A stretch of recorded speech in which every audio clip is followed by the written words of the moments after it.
Christine Miro a des choses à vous dire, Jean-Christophe Rufin. Oui, bonjour Jean-Christophe Rufin. Je suis embêtée parce que j'aime bien accompagner mes portraits d'un thème musical, mais pour vous qui êtes à la fois académicien, mais aussi médecin,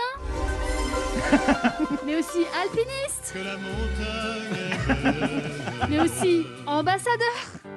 Ferrero Rocher.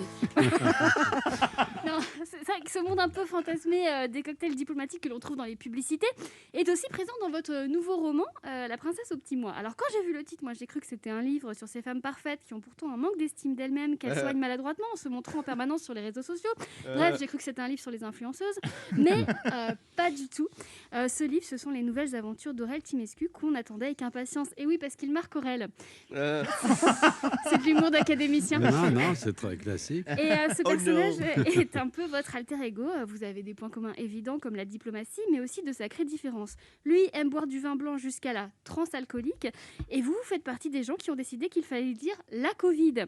Voilà, tous les deux, vous êtes vraiment à l'opposé sur l'échelle de la bamboche. Et la singularité de ces nouvelles aventures, c'est le décorum. Vous avez inventé un micro-État, Starkenbach.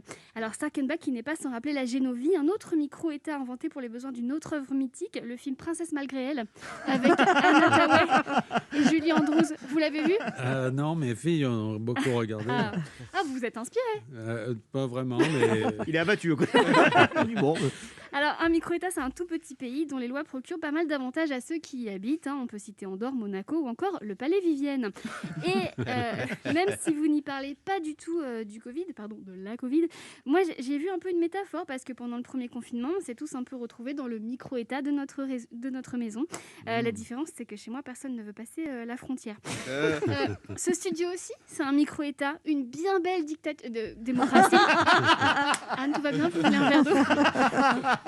Et dans ce récit, c'est une dictature démocratique ici, d'accord ? Oui, une monarchie parlementaire. Oui, maître. Alors, dans ce récit, il est question de la disparition d'une princesse et sans en dire trop, il y a effectivement un côté développement personnel car une question est posée, peut-on échapper à son destin ? Et c'est là que c'est pratique que ce soit pas une autobiographie parce que je le rappelle, vous, des destins, vous en avez eu au moins 4. Et ça aussi, c'est une grande interrogation. Il y a des gens qui ne font rien et qui écrivent tout. Mais vous avez libéré des otages détenus par les Serbes de Bosnie. Vous avez également en 2008 participé à la traque de fuyards d'Al-Qaïda, était président d'Action contre la faim, pionnier de Médecins sans frontières. Et le 20 mai 2020, sur votre Instagram, vous avez posté une très jolie photo de papillon. Et quand vous écrivez, c'est pour parler d'un personnage imaginaire dans un pays imaginaire. Certes, à cause de vous, on dit la Covid, mais c'est pour des gens comme vous qu'on dit aussi la modestie. Et si... Les réunions de l'ambassadeur sont réputées pour le bon goût du maître de maison. Je pense qu'on peut en dire autant de ces livres. Merci de m'avoir écouté. Bravo. Merci.